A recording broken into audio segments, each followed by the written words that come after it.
mulai pertama kedengeran suara di kamar itu ya, orang kedengeran kayak gitu kan. Cek lah, gue cek ke kanan, tiba-tiba udah ada. Akhirnya dia bisik kan, di sini bisik dia. Tokek tuh kudanya kuntilanak, dia bilang. Lu digangguin sama makhluk ini, itu kenapa dan sebabnya apa gitu?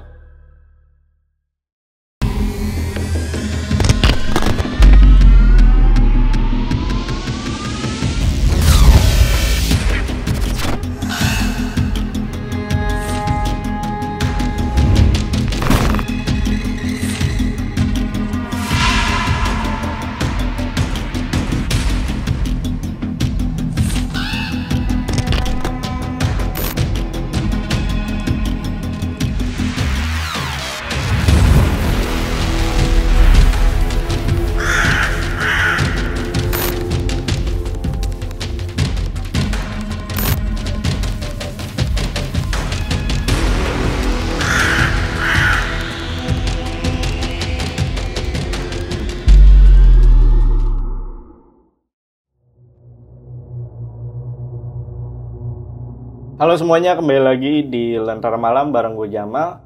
Dan di segmen Saksi Misteri kali ini gue udah kedatangan narasumber yang akan bercerita tentang pengalaman horornya. Dan di samping gue udah ada narasumbernya. Kita langsung aja sapa narasumbernya. Halo Mas Pian, apa kabar? Halo. Mas? Baik. Oke. Mas Pian ini datang jauh-jauh dari Bandung nih Mas ya? Ya. Dan ini lu sekarang mau cerita tentang pengalaman horor lo yang mana nih Mas? Ini pengalaman horor waktu gua liburan ke Banten. Ke Banten? Ke Banten, ke itu pantai. kejadian tahun berapa itu?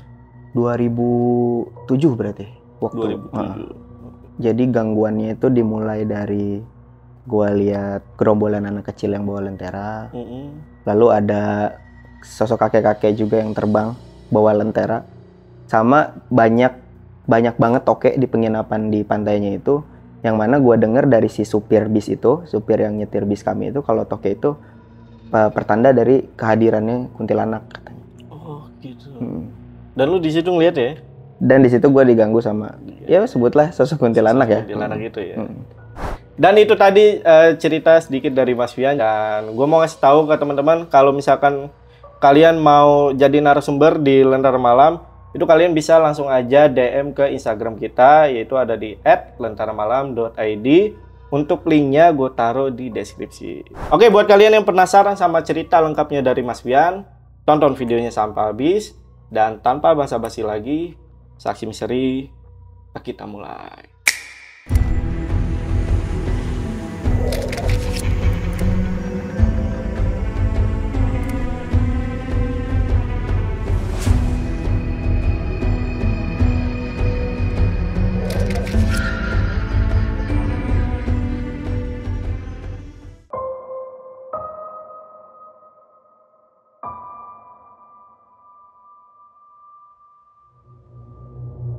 Jadi ceritanya waktu itu gue di tahun 2007 waktu masuk perkuliahan di Bandung, cuman ada masa belum masuknya itu masa tenggangnya. Nah itu gue dan keluarga memutuskan untuk liburan ke pantai daerah Banten ujung. Nah itu kita berangkat pakai bis sedang, berangkat sebelum pagi, sebelum matahari terbit, ngejar biar nggak macet. Gue duduk di paling belakang, kursi paling kiri, depanan sama pintu belakang tuh yang suka ada pegangannya. Nah perjalanan ditempuh nggak kerasa sampai udah agak mau gelap. Selama perjalanan tuh tidur bangun gitulah, karena nggak nyampe gitu kan. Akhirnya sampai kami ngelewatin kayak kiri kanan tuh hutan, nggak tahu daerah mana ya. Kiri kanan hutan, jalan udah mulai sempit, kayak kalau dua mobil bis bareng gitu bakal harus pelan banget gitu, harus lihat-lihat kiri kanan. Gelap, nggak ada penerangan jalan. Terus tiba-tiba di depan itu ada sebelah kiri bis itu ada kayak cahaya-cahaya, kalau dari jauh kayak kunang-kunang gitu, kayak kiep-kiep gitu. Ada banyak. Tapi orang di bis tuh nggak ada yang ngeh gitu, nggak ada yang itu ada cahaya gitu, nggak. Jadi cahaya kan cuman dari bis kita sama cahaya itu. Gue lewat situ kelihatan akhirnya kita berpapasan tuh sama si cahaya-cahaya itu. Ternyata cahaya itu tuh berasal dari segerombolan anak kecil yang pakaiannya tuh kayak lusuh gitu, kotor. Mereka bawa masing-masing bawa lentera kayak gini nih, lentera kayak gini yang ada itunya. Mungkin ada 8 sampai 10 anak lah. Itu di jam berapa? Itu sebelum maghrib kayaknya. Mereka megang lentera. Bajunya lusuh, kotor lah gitu, kayak habis main tanah. Terus kita lewat, gue perhatiin kan, ini anak ngapain gitu kan, maghrib-maghrib di sini, kotor-kotoran. Pas kami berpapasan gini, mereka semua ngelihatnya ke gue doang gitu. Karena mungkin sebenarnya mereka ngelihatnya ke si isi bis, tapi karena gue lihat, jadi kami bertatapan gitu. Mereka semua senyum. Agak belakang gitu ada yang satu geleng-geleng gini, geleng-geleng gitu. Nggak tahu kenapa tuh. Nah, gue lihat si isi bis tuh nggak ada yang ngeh ke situ, jadi ya udahlah, lewat, mungkin hanya anak kecil biasa gitu kan. Nah, habis dari situ perjalanan sampai ke pantainya itu habis maghrib, kayak nggak ada pengunjung gitu, karena kita belum sampai parkiran tuh. Turun langsung kedengeran debur-debur ombak pantai. Langsung dari situ kita ke penginapan di situ tuh semacam rumah. Kita sewa 2. Satu untuk yang anak-anak, cucu-cucu. Satu lagi untuk para orang tua dan orang-orang dewasa. Si penginapannya harus dijelasin ya, kayak rumah zaman dulu yang atapnya tuh kayu jati yang miring gini. Iya. Terus langsung genteng gitu. Pokoknya tembok lantai semua kayu. Nah, di bawah itu ada ruang tamu cukup luas. Ada tempat kamar tidur utama. Mungkin muat 3 kasur king size. Sama dapur, kamar mandi, sama ruang belakang yang ada kamar mandinya juga, outdoor gitu. Nah, di atas ada, jadi kayak 1,5 lantai gitu. Kamar yang atas tuh semacam kayak gudang loteng gitu yang dijadiin kamar. Di situ kamarnya ada, pas kami masuk kan gue kebagian di situ ya sama 2 sepupu. Pas kami masuk itu buka pintu, kasurnya tuh ada 2 dipisah sama meja kecil yang ada lampu tidur. Terus di ujung sana ada jendela kecil. Nah, si atapnya miring gini kan, deket tuh. Kalau kita berdiri tuh deket kena gitu. Udah dari situ kita ganti baju, siap-siap mau makan malam. Makan malam, pas mau berangkat ada kedengeran suara sepupu teriak di kamar mandi. Ada toke kamar mandi gitu bilang. Langsung ke bawah kan, pada panik tuh. Beneran ada toke gitu, ada toke. Cukup gede lah, segede gini nih. Panjangnya segede gini. Dan dia nempel di tembok yang kelihatan gitu. Kan setahu gue kalau toke itu ngumpet, kelihatan kepalanya doang gitu. Bunyinya doang kadang-kadang yang kedengeran. Nah, ini jelas gitu, ada di situ. Kita kan nggak ada yang berani ya, si anak-anak ini nggak ada yang berani ngambil. Akhirnya minta tolong ke rumah yang orang tua itu. Ternyata di sana juga ada toke di posisi yang sama, di kamar mandi itu. Cuman beda motifnya doang, gedenya sama, beda motifnya doang. Terus di sana juga ternyata nggak ada yang berani. Sampai akhirnya si Pak supir bisnya ini kan ikut nginep di rumah orang tua itu ya. Pak supirnya ini berani gitu nangkep. Namanya Pak Ranta lah. Namanya Pak Ranta. Dia berani nangkep pakai tangan gitu langsung. Kalau yang lain kan nggak berani, katanya kalau digigit toke susah tuh lepasnya. Nah, dia berani tangkep. Dia masukin botol aqua, katanya mau dijual nanti. Di Bandung mau dijual. Iya, soalnya bisa ya. Buat obat, buat hiasan atau peliharaan gitu. 2 tuh dia langsung dapat kan.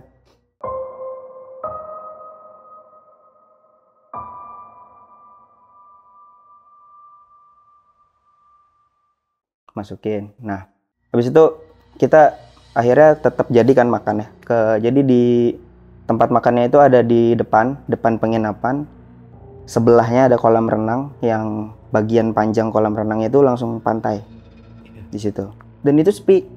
Waktu itu tuh nggak tahu kita doang yang berkunjung. Tapi kalau di parkiran ada 1-2 mobil. Cuman di restoran itu cuman keluarga kami doang tuh, semua mejanya. Nah itu habis makan, Pak Ranta bikin pengumuman. Dia bilang kalau ada toke kasih tahu saya, biar bisa saya jual, kata dia. Oke, siap kan, kita bilang gitu.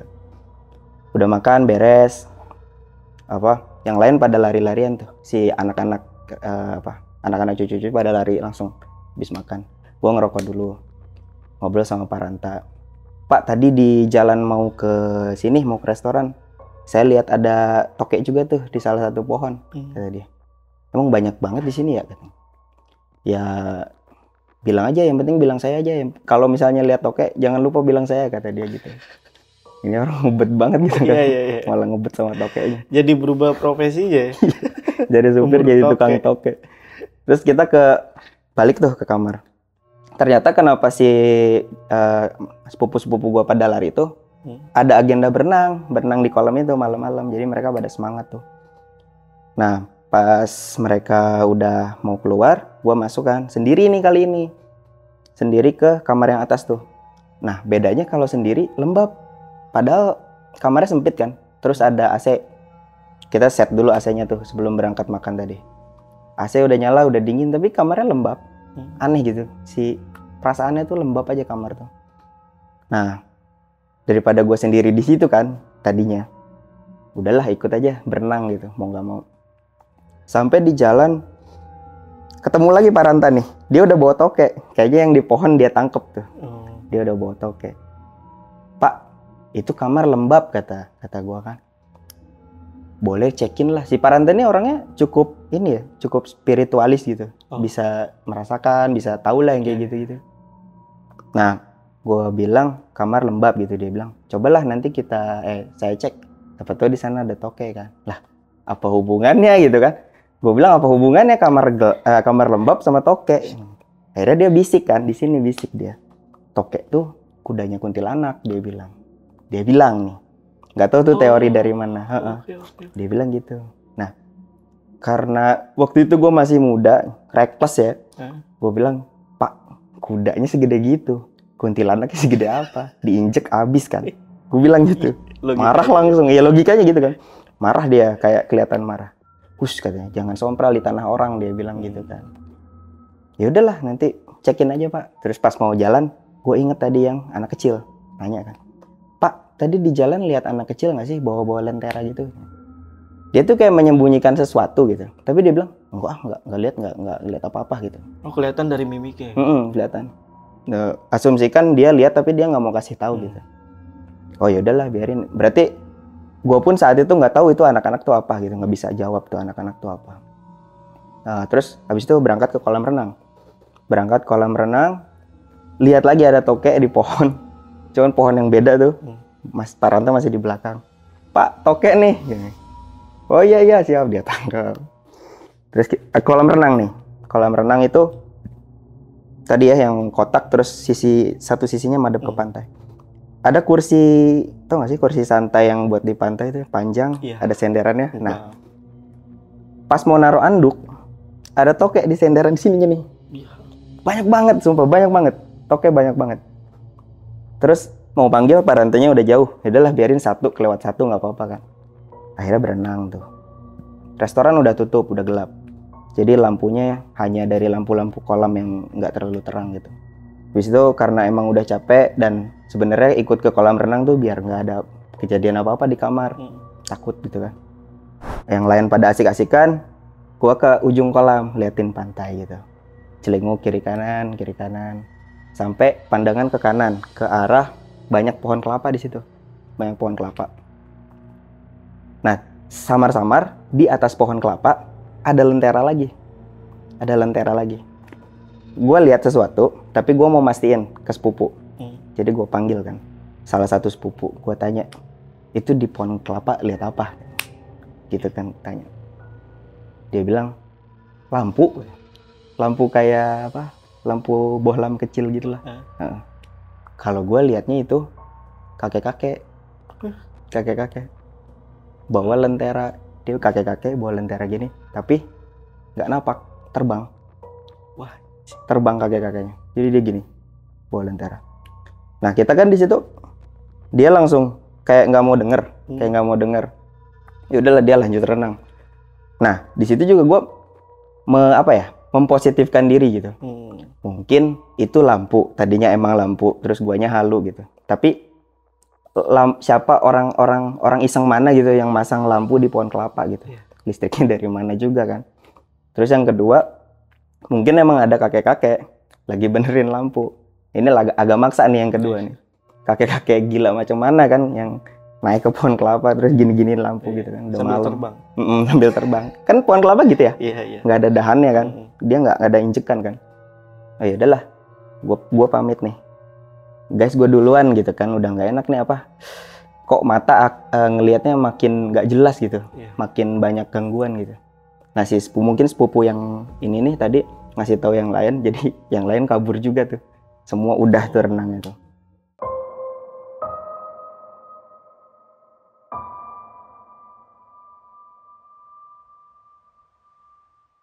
Habis itu baliklah ke kamar kan, balik ke kamar karena tadi ada yang kabur kan, kabur duluan. Akhirnya balik ke kamar, ada di ruang tengah itu tuh sepupu-sepupu semua lagi dikasih petuah-petuah gitu lah, nasihat-nasihat gitu sama salah satu om di situ.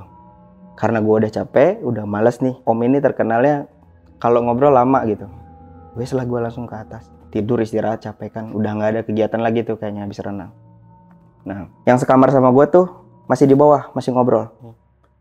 Gue naik ke atas, buka pintu, masih lembab tuh, kamar masih lembab. Gue tutup, nggak gue kunci, karena kan yang dua masih di bawah.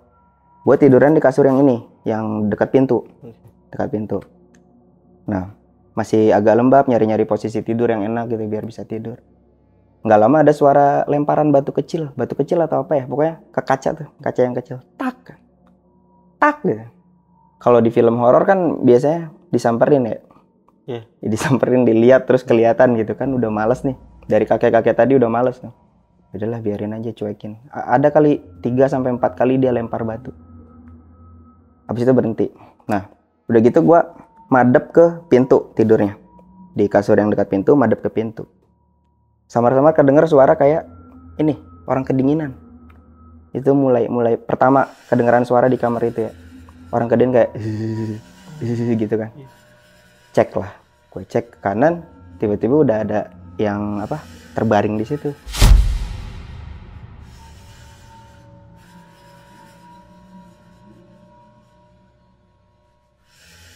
Cewek, bajunya putih, lusuh, kayak gini nih posisinya, tidurannya kayak gini, tapi kepalanya madep gue, gitu, yang gue lihat ya. Tapi dia ngeluarin suara itu, tapi gue nggak bisa lihat ekspresinya, karena mukanya rata gimana ya, hancur gitu loh. Jadi nggak tahu tuh mulut di mana, kayak habis gitulah, kayak tembok yang gitu, nggak beraturan gitu. Terus ya langsung balik badan kan, kaget kan, langsung balik badan, baca-bacaan yang bisa aja tuh, baca-bacaan yang keluar, yang bisa yang keluar. Habis itu sempat hilang tuh suara itunya, suara yang kedinginannya itu sempat hilang. Ya udah, gue balik lagi kan, ngecek lagi gitu. Emang udah nggak ada di kasur yang itu, pindah ke kasur gue. Jadi pas gue balik gini, ada di sebelah banget tuh mukanya tuh, di sebelah banget. Baunya itu benar-benar bau banget, busuk baunya. Terus dia ngeluarin lagi di sini banget kan, jadinya deket banget sama kuping, gitu kan dia gini. Merem langsung kan, refleks, nggak bisa apa-apa tuh, nge-freeze aja, cuman bisa merem, baca doa. Terus ngambil kuda-kuda, mau balik badan, kabur ke pintu gitu kan. Balik badan, kabur ke pintu. Udah siap. Pas balik badan, bukannya menerjang ke depan, malah mundur ke belakang. Karena si cewek itu udah ada di depan pintu. Itu hitungan mungkin cuma berapa detik gitu. Si cewek itu udah ngehalangin pintu, posisinya gini nih. Gitu. Posisinya udah ngalangin di depan pintu. Udah nggak ngerti lagi mesti gimana kan. Akhirnya bawa bed cover, ngumpet di tengah-tengah kasur itu kan. Ngumpet di tengah kasur. Sampai beberapa menit itu tetap kedengeran. Hawanya nggak enak. Kedenger suara pintu kebuka. Trak gitu kan. Akhirnya 2 sepupu masuk dan mereka bingung gitu kan. Lu ngapain gitu kan tidur di situ kan. Cuman gua nggak mau ganggu suasana liburan. Jadi gua bilang, nggak enak tidur di kasur, pengen di lantai aja gitu. Gue bilang gitu kan, mereka aneh sih, cuman ya nggak peduli sih. Akhirnya abis itu tidur aman sih sampai pagi.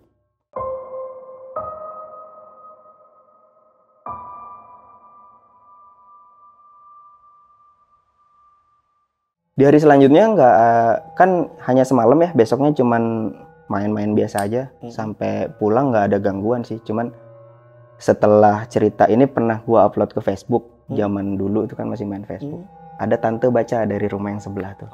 Ada tante baca. Terus dia cerita, sebenarnya tante juga ngalamin sesuatu gitu kan. Pas dia tidur, kan gelap tuh. Dia tidur, dia nggak dengar suara ini loh, pasir pantai yang jatuh. Dijatuhin gitu. Gitu. Dia ngecek suaranya, ada kayak pasir pantai jatuh, kayak dibuang gini, tapi nggak ada tangannya, nggak ada apa-apanya gitu. Jadi kayak dari udara hampa jatuh pasir pantai gitu. Terus langsung kan dia panik juga kan. Gitu sih. Ada gangguannya jadi di rumah itu dan di rumah yang satunya lagi. Oh, oke. Pernah nanya gak ke Pak Ranta?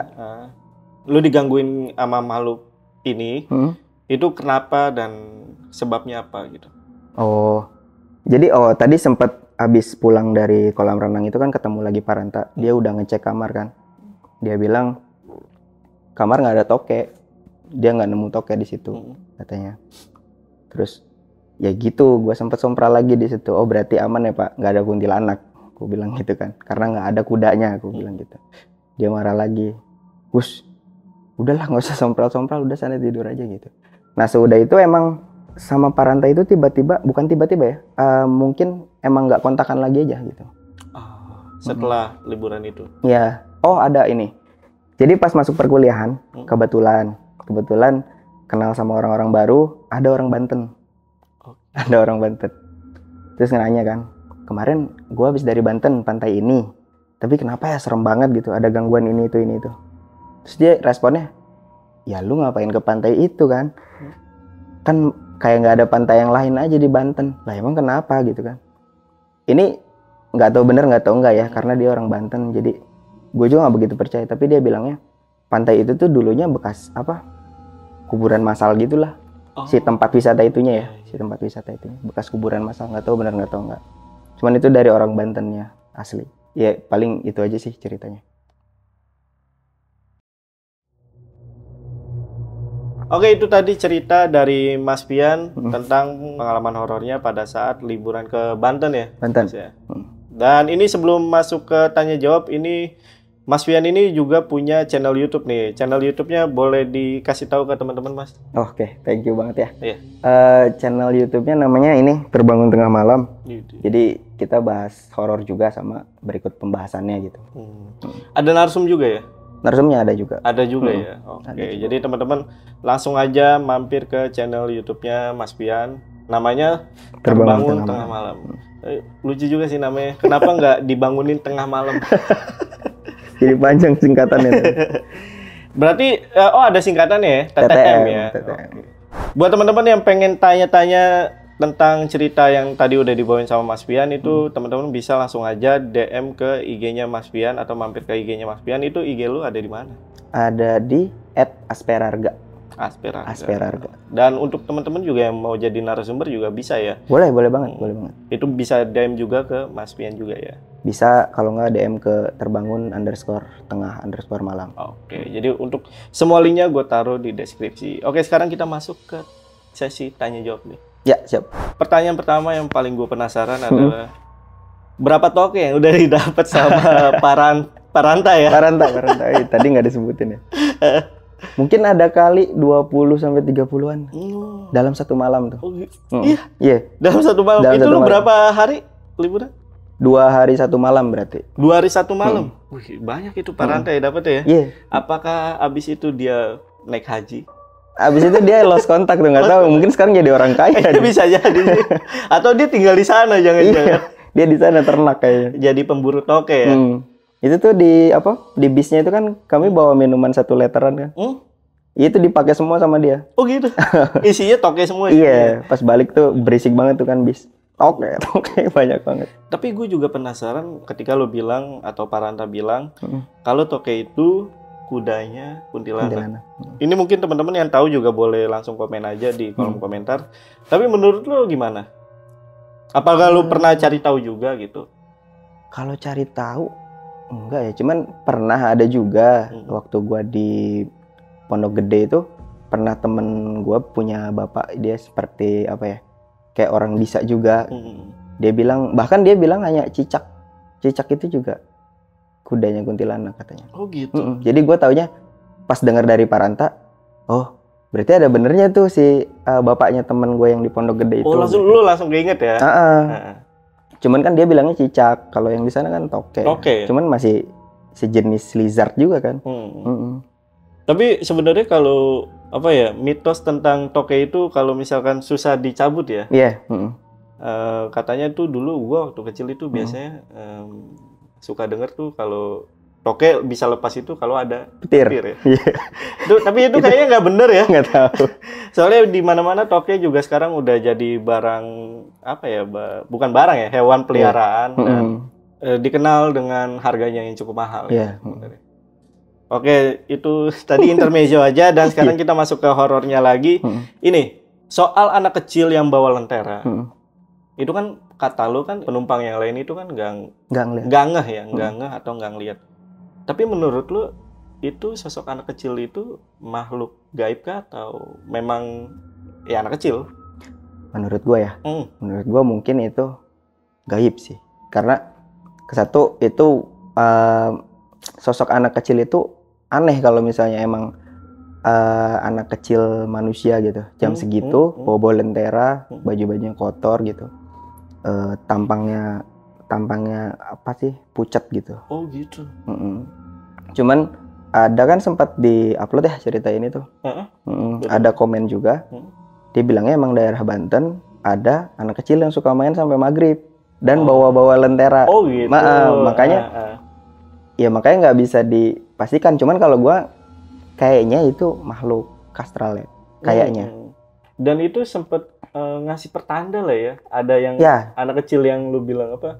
Ada yang geleng. Geleng-geleng ya. Yang belakang. Itu pernah dibahas kan ya di Terbangun Tengah Malam. Pernah dibahas sama salah satu hostnya juga. Katanya itu emang pertanda kalau kamu jangan ke sana gitu. Oh, salah satunya itu kan. Salah satunya. Jadi ada yang senyum, mungkin yang udah kesana aja. Ada yang geleng-geleng gitu. Tapi mau gimana ya, susah ya, itu kan lagi liburan. Lagi liburan. Gak mungkin lu tiba-tiba stop, ayo kita. Iya, jadi kayak Final Destination kan. Cuman satu orang di bis kan. Oke, pertanyaan selanjutnya nih. Ini kan lu liburan bareng-bareng lah ya. Iya. Nah itu ada salah satu entah apa siapa sepupu lo atau om lo itu ngalamin kejadian juga gak di situ? Kalau sepupu nggak tahu ya, maksudnya nggak ditanya juga tuh. Nah sepupu yang diceritain ada kakek-kakek itu juga sampai sekarang nggak pernah dibahas lagi itu masalah itu. Oh gitu. Cuman ya tadi ada tante juga ngalamin kan. Oh iya, tante yang ada pasir itu. Tapi sosok kakek-kakek yang bawa lentera itu nggak datengin lu lagi ya? Nggak.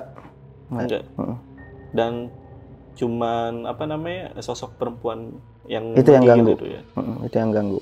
Dan lu pas pulang dari liburan, itu pas sampai rumah itu lu ngalamin kejadian lagi gak sih? Kan biasanya kan kalau misalkan lu ngalamin kejadian entah di suatu tempat di mana, itu lu biasanya kita diikutin gitu. Itu lu nggak diikutin? Enggak, alhamdulillah enggak.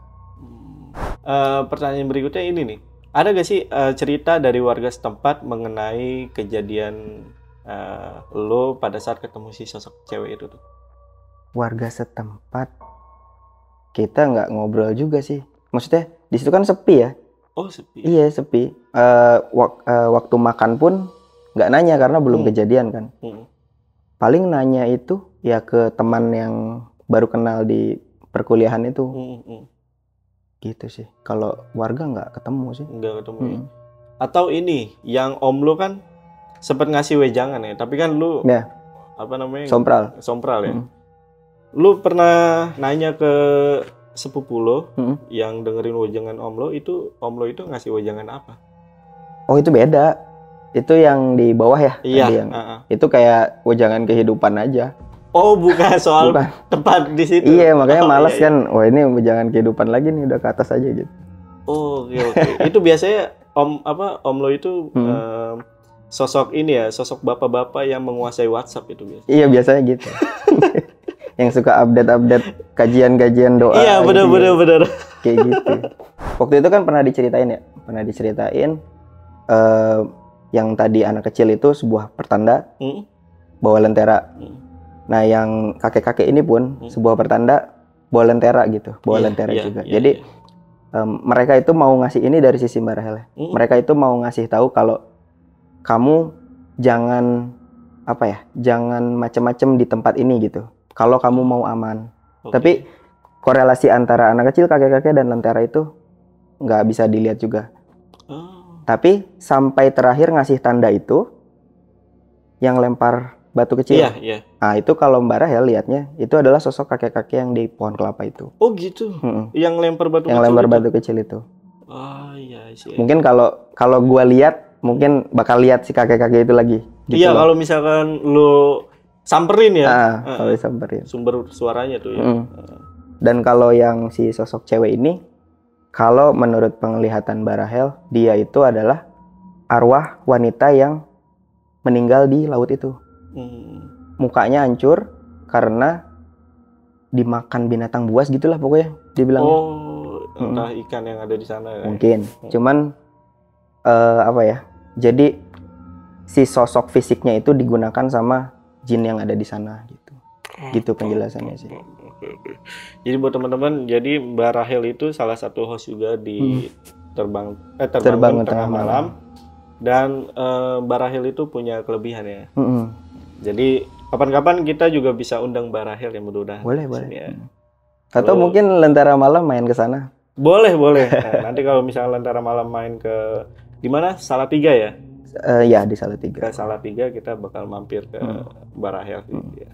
Yaudah mungkin untuk video kali ini cukup. Oke. Dan sekali lagi boleh share ke teman-teman mengenai channel YouTube lo.